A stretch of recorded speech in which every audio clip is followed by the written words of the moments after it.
जय हिंद दोस्तों। अपने सभी साथियों का online YouTube class target with Shivnath में एक बार पुनः स्वागत करता हूं मित्रों। तो दोस्तों, आज हम लोग त्रिकोणमिति के क्लास को आगे बढ़ाने का प्रयास करेंगे। इसके पिछले क्लास में हम लोग ट्रिग्नोमेट्री से संबंधित कुछ एक्सरसाइज, कुछ इंपॉर्टेंट क्वेश्चन देखा गया था, उसी को हम आज आगे बढ़ाएंगे और कुछ इंपॉर्टेंट फार्मूला हम आपके सामने लेकर उपस्थित हैं, जिसे आज आप अपने कॉपी में नोट डाउन करें। इसको हमेशा अपने दिमाग में रखने का प्रयास करें दोस्तों, जो आगे की एक्सरसाइज में आपको काम देने वाला है। तो चलिए देखते हैं। ये आपके कोणों के आधार पर कोणों से संबंधित कुछ त्रिकोणमितीय अनुपात है, जिसे आप हमेशा याद रखेंगे। तो इससे संबंधित कुछ इंपॉर्टेंट चीजें याद रखने के लिए, इसको याद रखने के लिए थोड़ा सा कुछ इंपॉर्टेंट चीज है जो हम आपको बताना चाहते हैं, जो आपके कोऑर्डिनेट ज्योमेट्री से रिलेटेड है। आपके सिलेबस में एक चैप्टर है निर्देशांक ज्यामिति कोऑर्डिनेट ज्योमेट्री, जिसे हम अच्छे से आपको पढ़ाएंगे आगे। लेकिन कुछ इंपॉर्टेंट फैक्ट है जो इससे आपके फार्मूले से संबंधित है, वो हम आपको बताने का प्रयास करेंगे। चलिए देखते हैं। निर्देशांक ज्यामिति में दो रेखाएं एक दूसरे को परस्पर काटती हैं, जिसे हम लोग पहली रेखा को x अक्ष और दूसरे को y अक्ष कहते हैं, जो एक दूसरे को कहां पे काटती हैं दोस्तों? मूल बिंदु पर।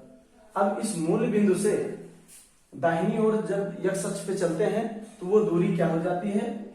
धनात्मक होती है। और x अक्ष से मूल बिंदु से y अक्ष पर ऊपर की ओर चलते हैं तो वो दूरी धनात्मक होती है। फिर आप मूल बिंदु से x अक्ष पर बाईं ओर जब चलते हैं तो वो दूरी माइनस होती है, नेगेटिव होती है। इसी तरह y अक्ष पर मूल बिंदु से जब नीचे की ओर चलते हैं तो ये दूरी आपकी ऋणात्मक होती है। ठीक, तो इस तरह हम जब किसी चतुर्थांश में, देखिए आपके ये चार पार्ट में दिख रहा है आपको, तो ये चारों हम आप क्या कहेंगे? इसको हम पहला चतुर्थांश, इसको दूसरा चतुर्थांश, इसको तीसरा और इसको चौथा चतुर्थांश कहेंगे।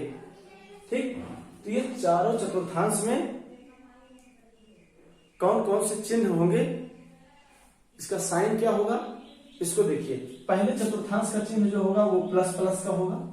ठीक, इसमें पहले चतुर्थांश की सभी वैल्यू क्या होती है? धनात्मक होती है। क्योंकि इसमें देखिए पहले में क्या है? x अक्ष भी धनात्मक है और y अक्ष भी धनात्मक है, इसलिए पहले चतुर्थांश का जो चिन्ह होगा प्लस प्लस होगा। दूसरे चतुर्थांश का जो चिन्ह होगा, देखिए x अक्ष क्या है? इसमें x अक्ष ऋणात्मक है और y अक्ष धनात्मक है, तो इसका चिन्ह जो हो जाएगा माइनस और प्लस हो जाएगा। और तीसरे चतुर्थांश का जो चिन्ह होगा वो क्या होगा? माइनस और माइनस। ठीक, क्योंकि इसमें x अक्ष भी ऋणात्मक है और y अक्ष भी ऋणात्मक है। और चतुर्थ चतुर्थांश का जो चिन्ह होगा वो क्या होगा? देखिए x अक्ष आपका प्लस है, ठीक, और y अक्ष क्या है? माइनस है। तो दोस्तों किसी भी निर्देशांक में जो है सबसे पहले हम x अक्ष को लिखते हैं, उसके बाद y अक्ष को लिखते हैं। ठीक, इसीलिए हम सबसे पहले x अक्ष का साइन, उसके बाद y अक्ष का साइन लिख रहे हैं। ठीक है, तो चलिए अब हम अपने फार्मूले को देखते हैं। फार्मूले में देखिए सबसे पहले आप 90 माइनस थीटा के सापेक्ष त्रिकोणमितीय अनुपात निकाल रहे हैं। तो 90 माइनस थीटा, तो इसका मतलब है कि आप जिस कोण का मान निकाल रहे हैं वो ये 90 से कम है, अर्थात इस थीटा का मान क्या है? 90 से कम है, क्योंकि 90 माइनस थीटा की बात कर रहा है। तो 90 माइनस थीटा, देखिए दोस्तों इसमें चारों चतुर्थांश कितने अंश का है, कितने एंगल का है? 90 डिग्री। ये सभी कोण क्या है? 90 डिग्री के हैं। ठीक है, लेकिन हमें क्या निकालना है? 90 माइनस थीटा का मान निकालना है। तो 90 माइनस थीटा का मतलब है कि जो हमारा एंगल है वो 90 डिग्री से कम है। तो किस चतुर्थांश में आएगा? पहले चतुर्थांश में आएगा, क्योंकि पहला चतुर्थांश हमारा 90 डिग्री का है। तो 90 डिग्री से कम की वैल्यू हमें निकालना है।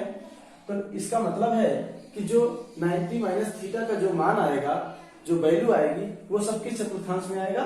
पहले चतुर्थांश में। और पहले चतुर्थांश में देखते हैं दोस्तों, पहले चतुर्थांश का जो साइन है क्या है? प्लस प्लस है, अर्थात कि जो वैल्यू पहले चतुर्थांश में आएगा उसका मान क्या होगा? सभी वैल्यू आपकी क्या हो जाएगी? धनात्मक हो जाएगी। ठीक, इसकी सभी वैल्यू आपकी क्या हो जाएगी, धनात्मक हो जाएगी। देखिए साइन 90 माइनस थीटा बराबर कास थीटा, कास 90 माइनस थीटा बराबर sine theta, tan 90 minus theta बराबर काट थीटा, काट 90 माइनस थीटा बराबर tan थीटा। ठीक, और sec 90 माइनस थीटा बराबर cosec theta, cosec 90 minus theta बराबर sec थीटा। तो इसकी सारी वैल्यू क्या है, धनात्मक है। ठीक, अब नेक्स्ट चलते हैं हम 90 प्लस थीटा में। तो 90 प्लस थीटा का मतलब है कि अब जो वैल्यू हम निकालने जा रहे हैं वो 90 डिग्री से अधिक है। ठीक, तो जो हमारा कोण है वो क्या है, 90 डिग्री से अधिक है। तो 90 डिग्री से जब हम आगे बढ़ेंगे तो किस चतुर्थांश में आ जाएंगे, द्वितीय चतुर्थांश में। द्वितीय चतुर्थांश में आ जाएंगे दोस्तों। देख रहे हैं जब हमारी वैल्यू 90 प्लस होगी तो 90 प्लस का मतलब है कि द्वितीय चतुर्थांश। तो द्वितीय चतुर्थांश में ये देख रहे हैं हम कि ये x अक्ष ऋणात्मक है और y अक्ष धनात्मक है। तो देख रहे हैं कि x अक्ष क्या है, आधार का काम कर रहा है, और y अक्ष क्या है, लंब का कार्य कर रहा है। ठीक, तो इसका मतलब है कि जिस त्रिकोणमिति अनुपात में आधार आता है, ठीक ध्यान रखिएगा यहां पे दोस्तों, जिस त्रिकोणमिति अनुपात में आधार आता है उसकी वैल्यू क्या हो जाएगी, ऋणात्मक हो जाएगी। यहाँ पे द्वितीय चतुर्थांश में क्या होगा, चूंकि x अक्ष ऋणात्मक है और x अक्ष क्या है, आधार का कार्य कर रहा है। मान लीजिए हम ऐसे एक लाइन खींच देते हैं, दो बिंदु को मिला देते हैं, तो यहाँ पे देखिए एक समकोण त्रिभुज बन गया, और इस समकोण त्रिभुज में आधार x अक्ष हमारा आधार का कार्य कर रहा है और y अक्ष हमारा लंब का कार्य कर रहा है। तो इसका मतलब है कि आधार ऋणात्मक है। तो इसका मतलब है कि आपके साइन की जितने त्रिकोणमितीय अनुपात हैं जिसमें जिसमें आपके आधार आता है, जैसे हमने एक फार्मूला आपको बताया था कि लाल बटे कक्का। ठीक, चलिए हम इसी से देख लेते हैं। चलिए साइन 90 प्लस थीटा, तो साइन थीटा का मान क्या होता है, लंब बटे कर्ण। साइन थीटा बराबर लंब बटे कर्ण। तो देखिए इसमें आधार नहीं आ रहा है, लंब और कर्ण आ रहा है, इसलिए साइन की वैल्यू क्या हो जाएगी, धनात्मक हो जाएगी। ठीक, क्योंकि आधार ऋणात्मक है, जिसमें आधार आएगा वो ऋणात्मक हो जाएगा। इसी तरह cos 90 प्लस थीटा। अब देखिए cos 90 प्लस थीटा, इसका मतलब cos थीटा की वैल्यू क्या होती है, आधार बटे कर्ण। तो आधार क्या है, आधार x अक्ष है और कर्ण ये है। ठीक, तो इसमें आधार आ रहा है। cos थीटा की वैल्यू जब निकालेंगे, cos 90 प्लस थीटा की वैल्यू जब निकालेंगे तो cos 90 प्लस थीटा में क्या आता है, cos थीटा बराबर होता है आधार बटे कर्ण। तो इसके वैल्यू में आधार आ रहा है, तो आधार आ रहा है, तो आधार हमारा x अक्ष का कार्य कर रहा है, तो x अक्ष ऋणात्मक है, इसलिए इसकी वैल्यू क्या हो जाएगी, माइनस साइन थीटा हो जाएगी। ध्यान रखिएगा दोस्तों। इसी तरह हम चलेंगे tan 90 प्लस थीटा।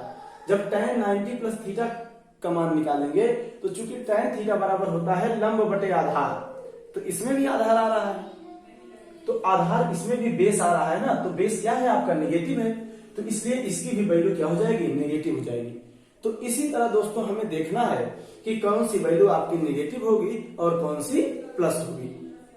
तो इससे आपको आसानी हो जाएगी आपको याद करने में फार्मूला। जैसे cot 90 प्लस थीटा बराबर माइनस tan थीटा, तो cot 90 प्लस थीटा, देखिए cot थीटा बराबर क्या होता है, आधार बटे कर्ण।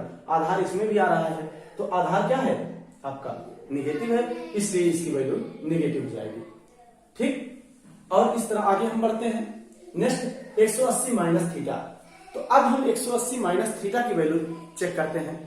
तो 180 माइनस थीटा का मतलब होता है दोस्तों कि ये हमारा दोनों एंगल कितना हो जाएगा, ये 180 हो जाएगा। ठीक, लेकिन जो हम वैल्यू निकालने जा रहे हैं वो 180 से कम है, तो इसका मतलब है कि ये भी किस चतुर्थांश में आएगा, द्वितीय चतुर्थांश में आएगा, क्योंकि थीटा का मान जो है 180 से कम है। 180 माइनस थीटा का मान निकाल रहे हैं, तो इसमें भी वही प्रक्रिया फॉलो होगी, वही रूल फॉलो होगा कि जिसमें आधार आएगा उसकी वैल्यू ऋणात्मक होगी, बाकी सब धनात्मक होगी। तो जैसे साइन 180 माइनस थीटा बराबर साइन थीटा। ठीक, क्योंकि साइन थीटा बराबर होता है लंब बटे कर्ण, इसमें आधार नहीं है आपका। और cos 180 माइनस थीटा बराबर माइनस cos थीटा, तो cos 180 माइनस थीटा बराबर क्या होता है, माइनस cos थीटा, चूंकि cos थीटा बराबर होता है आधार बटे कर्ण, तो आधार इसमें क्या है आपका, नेगेटिव है। इसी तरह हम अन्य सभी वैल्यू को समझ सकते हैं। ठीक, चलिए इसके बाद हम चलते हैं 180 प्लस थीटा के सापेक्ष। इस पे देखते हैं हम, जब 180 प्लस थीटा में चलते हैं तो इसका मतलब है जो थीटा का मान है दोस्तों यहाँ वो 180 डिग्री से अधिक है। तो हम किस चलेंगे, हम यहां तक अभी देखे थे 180 डिग्री तक, अब हम 180 से प्लस चलेंगे जब, तो किस चतुर्थांश में आ जाएंगे, तीसरे चतुर्थांश में आ जाएंगे। और तीसरे चतुर्थांश में देख रहे हैं कि x अक्ष भी निगेटिव है और y अक्ष का भी मान निगेटिव है, इसलिए इसमें क्या हो जाएगा, सभी वैल्यू आपकी क्या हो जाएगी, ऋणात्मक हो जाएगी। इसका मतलब है कि इसमें आपका x अक्ष भी ऋणात्मक और y अक्ष भी ऋणात्मक। इसका मतलब है कि आपका, जैसे हम मान लीजिए इसमें ऐसे हम कोई ट्रायंगल बना देते हैं और इससे इस ट्रायंगल के माध्यम से हम त्रिकोणमितीय अनुपात निकालना शुरू करते हैं, तो इसमें चाहे आधार आए या लंब आए दोनों ऋणात्मक हैं, इसलिए दोनों वैल्यू आपकी ऋणात्मक आएगी।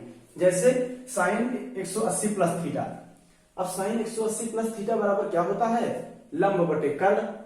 तो लंब भी आ रहा है आपका और कर्ण भी आ रहा है। ठीक, तो लंब क्या है आपका, नेगेटिव है, तो इसलिए इसका मान नेगेटिव हो जाएगा। कास थीटा, कास 180 प्लस थीटा, तो कास थीटा बराबर होता है एक आधार बटे कर्ण। तो आधार इसमें क्या है, x अक्ष, तो x अक्ष भी ऋणात्मक है, इसलिए इसकी वैल्यू भी ऋणात्मक हो जाएगी। तो इसी तरह इस अक्ष में जो है हमेशा सभी वैल्यू ऋणात्मक आएगी। ठीक, तो इस तरह हमें आसानी हो जाएगी याद करने में दोस्तों। इसके बाद हम फिर आगे बढ़ेंगे तो इसी तरह हम उसका भी मान निकाल सकते हैं। ठीक, तो इसके साथ आज हम आपको इस फार्मूले को समझाने का प्रयास किए। आपको ये फार्मूला हमेशा याद रखना है दोस्तों। तो इसके बाद हम आपको एक्सरसाइज कराने का प्रयास करेंगे। इन फार्मूलों से रिलेटेड कुछ इंपॉर्टेंट क्वेश्चन आपके सामने लेकर उपस्थित रहेंगे और उसको अच्छे से विस्तृत व्याख्या के साथ समझाने का प्रयास करेंगे दोस्तों। और उससे रिलेटेड आप एक्सरसाइज अच्छे से करेंगे और कहीं भी कोई प्रॉब्लम होगी तो हमको अवगत कराने का प्रयास करेंगे दोस्तों। इसी के साथ मैं अपने सभी साथियों से एक बार पुनः धन्यवाद देते हुए इस क्लास को यहीं पे समाप्त करता हूँ। बहुत बहुत धन्यवाद।